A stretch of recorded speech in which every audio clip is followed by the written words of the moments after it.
Hello again, my name is Ernest. Many thanks for choosing us. The National Peace Council is demanding tougher sanctions against two errant radio stations fanning ethnic tensions in Bawku. The latest violence over the weekend claimed the lives of at least 7 people, leaving many others injured. Many residents are reported to have fled the hotspot region amidst fears of reprisals. Now, Chairman of the National Peace Council, Reverend Ernest Kojo, is asking the National Media Commission to rein in the two networks to de-escalate the growing tension in Bawku. We cannot be one agency alone to deal with this matter. We will not get around it. The Peace Council has been there for several years. The last 2 years, we've been moving in and out, and it's costing the nation a lot of money. Everybody must be involved. The National Media Commission must get involved. Those two FM stations there must be held responsible for some of the things they do over there. So, and what are some of those things they do? There are the two stations belong to the two different factions. All right. And so everybody is doing his own thing. The Media Commission must intervene. And sometimes we think that they should shut down those two stations for a while. You know, so that nobody begins to fund all the things that are going on. There's a need for everybody to be involved. Well, Chairman of the Bawku Security Council, Ahmadu Hamza Zanga, who has ruled out military solution to the conflict in Bawku, is calling for a central government approach to intervene and resolve the unending conflict. Trying to make sure I construct roads for the people of Bawku, provide them with water, give them necessary electricity to be able to do their daily activities. And this impunity keep on going. I think that there's a need for central government to take a holistic approach of this whole thing. Right. People are running away from their homes from Dadue. People have vacated their residence in Zongo. Other communities where I live, a lot of people have moved out of those areas. What is happening? Mr. Zanga, for us to do something about it. Yeah. The military actions alone in Bawku cannot. There is no 100% security in that. You cannot get 100% security. And those loopholes, Kusasis are losing, Mapuches are losing, majority of the people, Moshes are losing.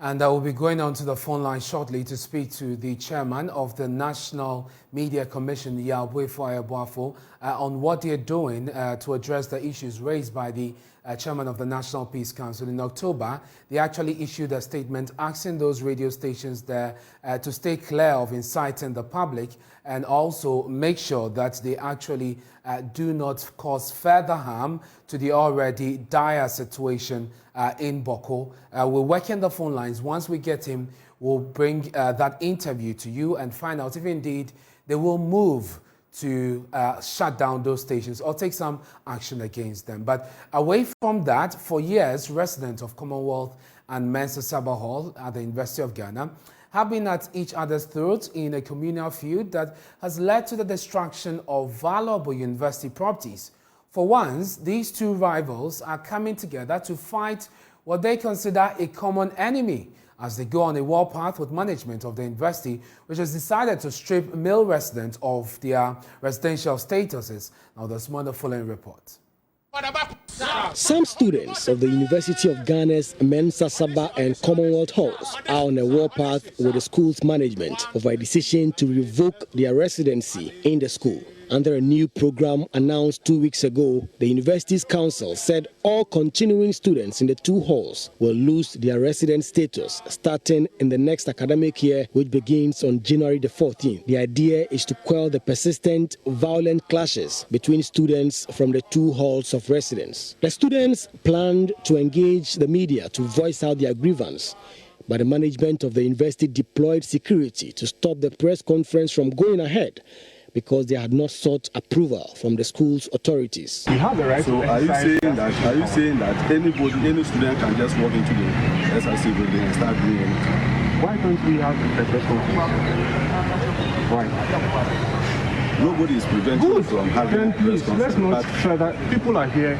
Listen to me. Okay, so let's not Please, try you that. are in the University of Ghana. Yes. And the University of Ghana has rules. So you don't think that your own interest can override everything? No, you can contact the SRC president. So you call him for us. You need the confirmation. If you don't do that, you won't enter that place. I'm not entering. You're using the phone. You will not be there. Why? Please, let us talk to the one who... The students went outside the campus to try and speak to the media. Here too, campus security halted all interviews.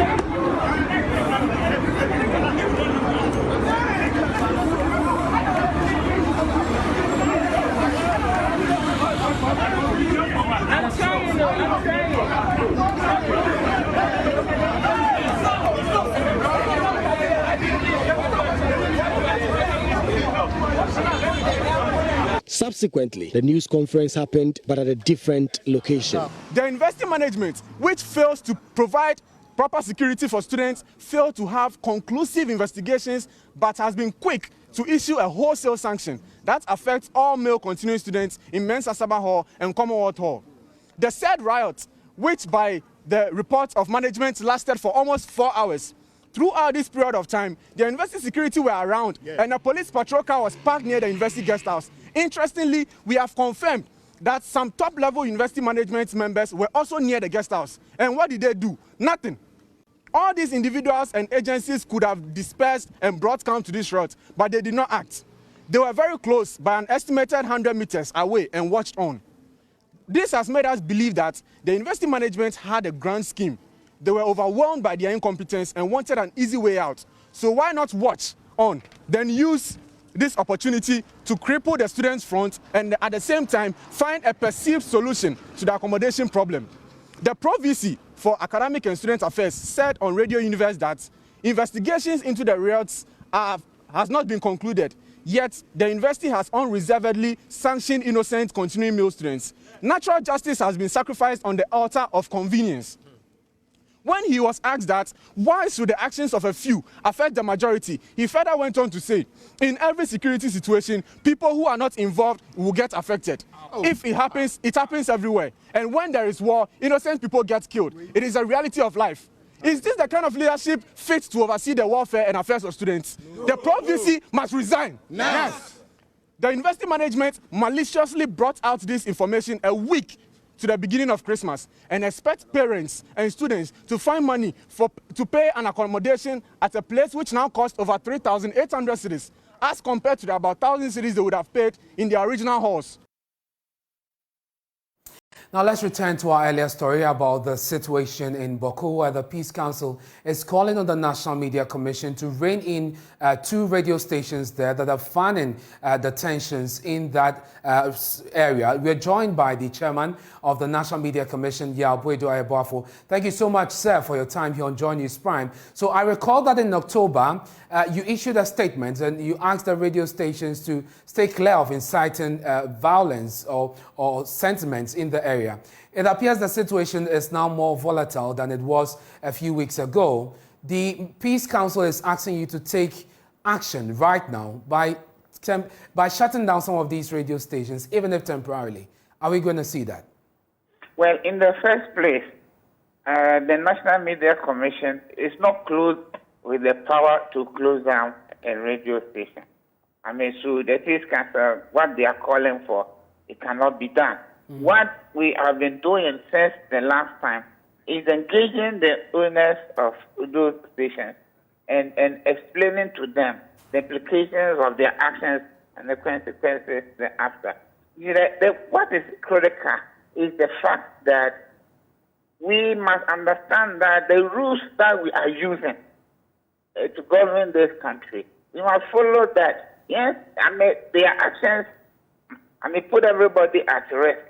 But we do not have that power and that authority to close down the station. And so given, Mr. Ayeboafo, given the information available to you and knowing that you've been trying to address these issues at the media level, would you recommend, based on what you know, to the NMC to take action? NCA, I beg your pardon, NCA. So, as I said, we have that is the reason. we have media monitoring and media a committee in the region that we have entrusted with our obligation of engaging, those people involved so that at least they will understand them. The difficulty we have encountered is the fact that, the sentiments there, the ethnicity, politics, partisanship, and all that are mixed up in the turn. And if you are not very careful and you want to take hasty action, the consequences might not be very good for anybody. Indeed, we had planned to go to Bawku within this period, right, before the escalation. And so what we are doing now, the Executive Secretary has been working with our committee, the Committee of Eminent Persons in the region that the Media Commission has put together to see how we can engage them. And in fact, as of yesterday, I told him that we must go there. And he said that we may not be able to go to Bawku, and that they are working to see whether they can bring the people to Bulga so that we can hold a meeting with them there. So the point that you must understand, it's like any one of us. If Joy FM that run a certain story that is not palatable, you engage them. You don't close down the station because you don't have the power to do. Right. But we have indicated that if at any point in time we realize that their behavior is becoming a danger to every one of us, and then we are going to make recommendations to the NCA. Yeah, but you must also understand that when we make recommendations to NCA, it does not compare NCA to us until the NCA is off, because the authority of the NCA to close down a station is very on technicality, whereas the National Media Commission has the responsibility of regulating content. And out of the regulations, in fact, the penalty that are prescribed under the law is for us to ask them to apologize, to retract a story that they have done, and those are the sanctions. And we have always maintained that we need a little bit of power to enforce some of the things that and that people be it's like saying that be jailed. We seem to be losing you, Mr. Ayeboafo, but we're grateful for your time. You made the point clear that they're monitoring the situation, and once they find it necessary, they will make a recommendation to the National Communications Authority, that's the NCA, to shut it down. But of course, they're engaging, and so we'll be following closely what happens in Bawku. Let's do some stories on the economy. An economist and professor of finance at the University of Ghana, Godfred Bokpin, is calling for a raft of governance reforms with the aim of achieving a sustainable public financing regime. His comments come on the back of the U-turn by the government to include individuals in the individual bondholders in the debt restructuring program. He's urging government to rethink the decision and also asking that government must actually take some measures to cut down the cost of running this administration and address systemic problems that continue to run the country into a ditch. If our president cannot govern with less than 40 ministers and the other reforms, he should resign and give Ghana a chance. Because it's too expensive governing this country. With a number of ministers and associated costs, state-owned enterprises, new agencies being created, some of them are actually not doing anything, but their lifestyles are loaded on the public purse. We must suspend ex gratia for until 2040. Look, this is a good crisis. That is how I see it. We must initiate certain governance reforms, productivity-enhanced reforms that allows us to guarantee sustainable public finance. Until that is restored, no ex gratia across different regimes, across different political parties. And we must have that conversation and broaden that and a certain level of wage freeze that allows this country to have fresh start. And we've been speaking to some of you about the suggested reforms, especially the suggestion to suspend ex gratia. And here's what you've been telling us. My point of view for the ex gratia being given to the MPs, if it can be minimized or reduced to help the country, because at the moment the country is in a hardship and we need a lot of money to run many things in the country. So at the moment, the number of MPs that we have in the country, the ministers that we have in the country, if we can reduce it to save some money for the country to help. You know, at the moment, the institutions that we have, the institution that we have in the, how do we call it? The ministries. Yes, if the number of ministries can be, because the ministers we are having now are more than the ministries that we are managing. So at least the number of ministries that we should have the same ministers, not more than that. That would be the best. They have to cut down the number of ministers, like let's say half here or 1/3. Then they have to also reduce the amount of the extra share. Like that one can half, that one to half.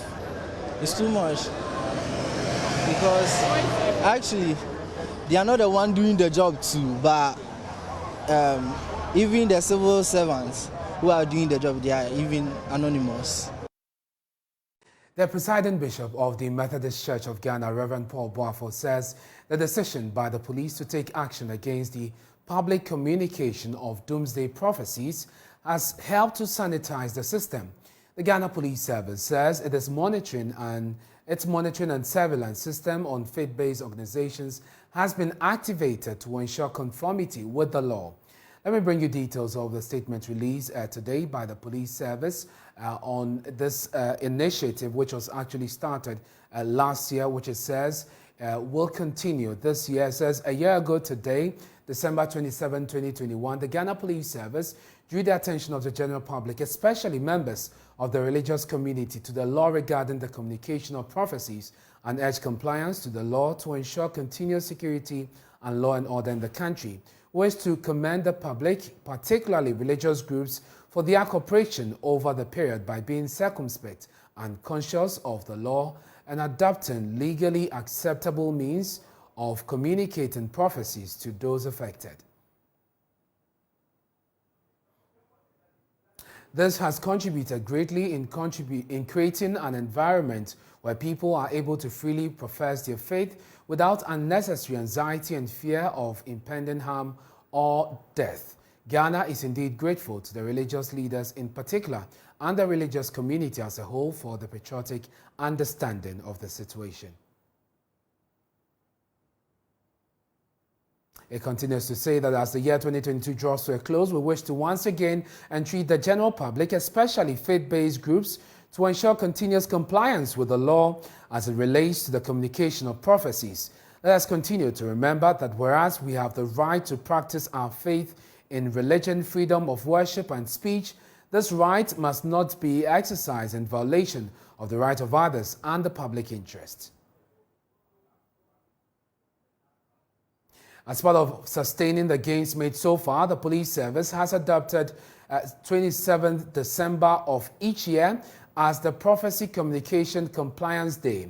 This day is being set aside to remind all of us to practice our faith within the confines of the law, to ensure a safe, secure environment free of anxiety generated from predictions of impending harm, danger, or death. We wish to take the opportunity to wish everyone a Merry Christmas and a prosperous New Year. So that's a statement released today by the Ghana Police Service.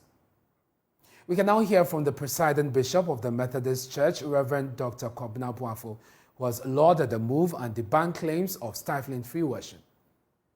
I will say that it has helped to sanitize the system, because that was what we're all looking forward to make sure that our worship services are devoid of these fear, panic, and anxiety that is amongst us. And when the directive was issued last year, we all saw what happened. And I believe that coming out again this year, it's in the right direction, because We want a society in which people can live without these prophecies that causes families and individuals and nations and put them in situations that are unbearable. Let's do some other stories now. The Sea of Galilee was where Jesus Christ performed that miraculous fish catch. It was also where he walked on water and invited his disciple Peter to do so. As Christians mark the birth of Christ, quite a number of people are spending time on the sea, otherwise known as Lake Galilee in Jerusalem. With faith, many are expecting similar divine interventions in various aspects of their lives. My colleague Emefa Etiamwa Eli was also on the Sea of Galilee and tells us more.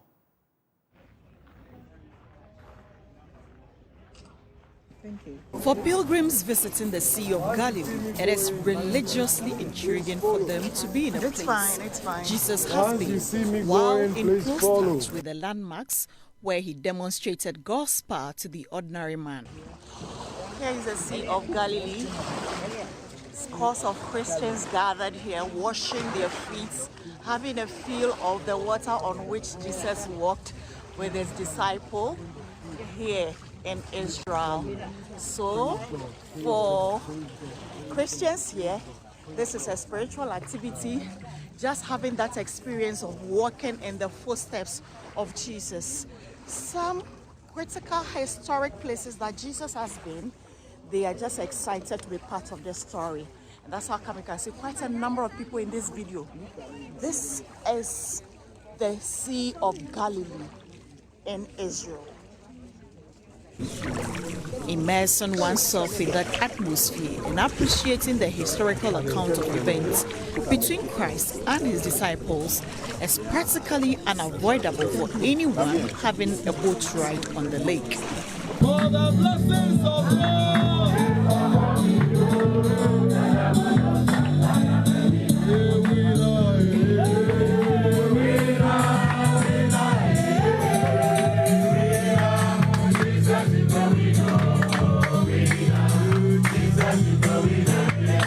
Beyond the physical experience, it is also about being in touch with the supernatural, which many pilgrims would not take for granted.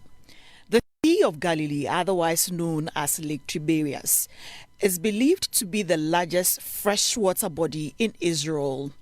It is largely fed by River Jordan and underground springs. As a desert country, Israel relies greatly on Lake Galilee for freshwater supply for citizens.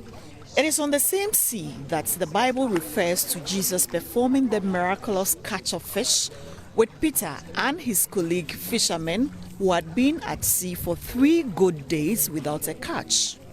The moment of being in touch with nature and at a place where Jesus Christ has been is irresistible for first-time visitors to the lake. This is Johnny Spine with me, Ernest Kojo Manu. We're taking a break. When we return, we'll bring you more, including The Night with the Stars by Love FM and Ishira FM, where many patrons were swept off their feet. Details after the break.